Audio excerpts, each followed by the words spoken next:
یہ قرآن ایک بابرکت کتاب ہے جسے ہم نے آپ صلی اللہ علیہ وسلم پر نازل کیا تاکہ لوگ اس پہ غور اور فکر کریں اور تاکہ اہل فہم اس سے نصیحت حاصل کریں۔ بسم اللہ الرحمن الرحیم۔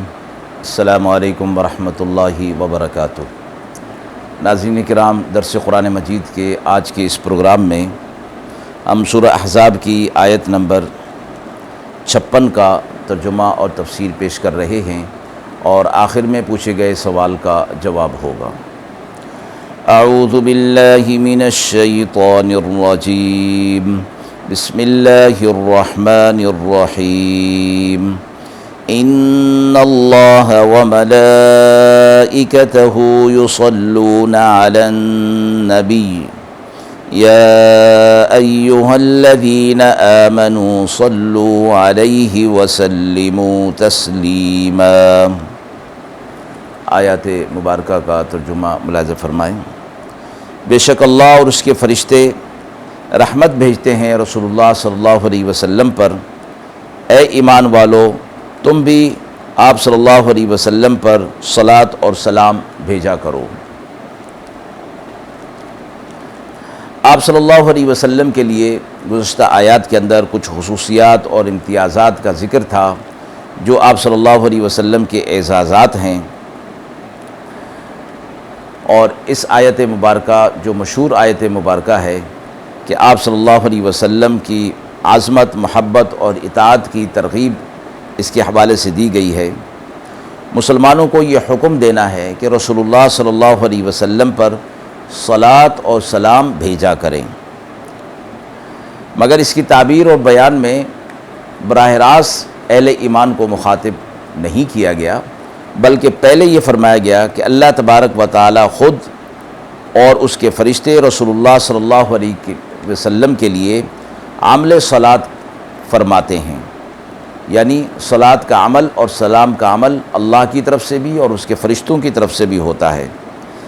تو اس کے بعد عام مومنین کو اس کا حکم دیا گیا،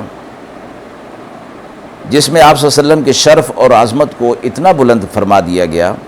کہ رسول اللہ صلی اللہ علیہ وسلم کی شان اور عظمت کے لیے جس کام کا حکم مسلمانوں کو دیا جا رہا ہے وہ کام ایسا ہے کہ خود اللہ تبارک و تعالی اور اس کے فرشتے بھی وہ کام کرتے ہیں، تو عام مومنین جن پر رسول اللہ صلی اللہ علیہ وسلم کے احسانات تو بے شمار ہیں، ان کو تو اس عمل کا اور زیادہ اہتمام کرنا چاہیے۔ اور یہ بھی فرمایا گیا کہ یہ مسلمانوں کے لیے ایک بڑی فضیلت کی بات ہے، اللہ تعالیٰ نے ان کو اس کام میں شریک فرما لیا جس کام کو اللہ تبارک و تعالیٰ خود فرما رہے ہیں اور اس کے فرشتے بھی اس کو کر رہے ہیں۔ یہاں لفظ صلاۃ آیا ہے جس کا معنی عربی زبان کے اندر رحمت، دعا، مدح اور ثنا کے آتے ہیں۔ فرمایا اللہ کی طرف سے جو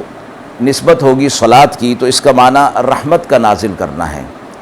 اور فرشتوں کی طرف جب اس صلاۃ کی نسبت ہوگی تو اس کا معنی آپ صلی اللہ علیہ وسلم کے لیے اس رحمت کے نزول کی دعا کرنا ہے، اور عام مومنین کی طرف جب اس صلاۃ کی نسبت ہوگی تو دعا اور مدح اور ثنا کا مجموعہ ہے، یعنی آپ صلی اللہ علیہ وسلم کے لیے تعریف اور عظمت اور شان دل کے اندر رکھ کر یہ عمل کیا جائے۔ صحیح بخاری و مسلم میں یہ حدیث آئی ہے حضرت کعب بن عجرہ رضی اللہ تعالی عنہ سے کہ جب یہ آیت نازل ہوئی تو ایک شخص نے رسول اللہ صلی اللہ علیہ وسلم سے فرمایا کہ آیت میں ہمیں دو چیزوں کا حکم ہے، صلاۃ اور سلام۔ سلام کا طریقہ تو ہمیں معلوم ہے کہ فرمایا گیا ہے السلام علیکہ ایہا النبی ورحمۃ اللہ وبرکاتہ، تو آپ صلاۃ کا طریقہ ہمیں بتا دیجئے۔ آپ صلی اللہ علیہ وسلم نے فرمایا کہ یہ الفاظ کہا کرو، اللہم صلی علی محمد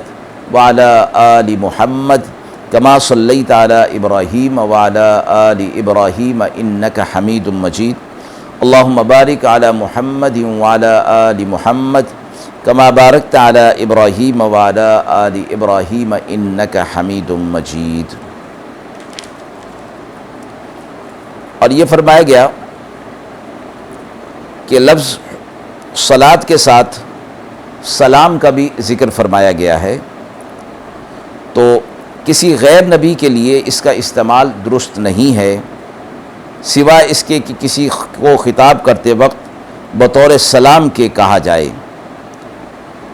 مگر کسی غائب کے نام کے ساتھ علیہ السلام لگانا اور لکھنا غیر نبی کے لیے درست نہیں فرمایا گیا ہے۔ تو آپ صلی اللہ علیہ وسلم کے لیے صلاۃ اور سلام کا لفظ جو قرآن مجید کے اندر ذکر فرمایا اور حدیث مبارکہ کے اندر جو آتا ہے، وہ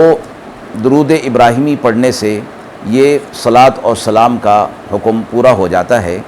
اس لیے فرمایا کہ جب یہ آیت پڑھی جاتی ہے تو اس کے جواب میں درود ابراہیمی پڑھ لینا چاہیے۔ آیت کے حوالے سے سوال پوچھا گیا ہے کہ صلاۃ و سلام کے کیا احکام ہیں؟ نماز کے قاعدہ اخیرہ میں صلاۃ یعنی درود شریف سنت مؤکدہ ہے۔ امام شافعی اور امام احمد بن حنبل فرماتے ہیں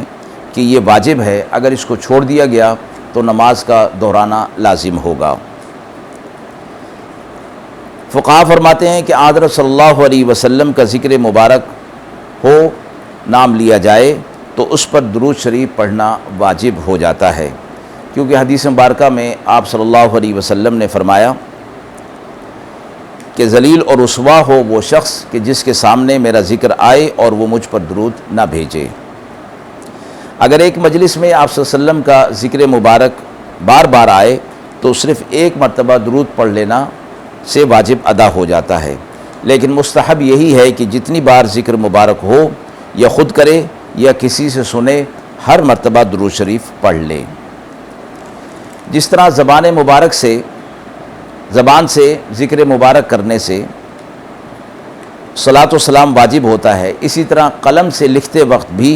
صلاۃ و سلام کا لکھنا ضروری ہوتا ہے، اور اس میں جو لوگ اختصار سے کام لیتے ہیں، سواد لکھ لیتے ہیں، یہ کافی نہیں، بلکہ پورا صلی اللہ علیہ وسلم لکھنا چاہیے۔ لفظ صلاۃ انبیاء علیہ السلام کے سوا کسی اور کے لیے استعمال کرنا جائز نہیں ہے۔ امام شافعی کے نزدیک غیر نبی کے لیے لفظ صلاۃ کا استعمال مستقلاً مکروہ ہے۔ امام ابو حنیفہ اور ان کے اصحاب بھی یہی فرماتے ہیں، البتہ طبعاً یہ بات جائز ہے، یعنی حضرت صلی اللہ علیہ وسلم پر صلاۃ اور سلام کے ساتھ آل اور اصحاب یا تمام مومنین کو شریک کر لیا جائے تو اس میں کوئی حرج نہیں۔ وآخر دعوانا ان الحمد للہ رب العالمین۔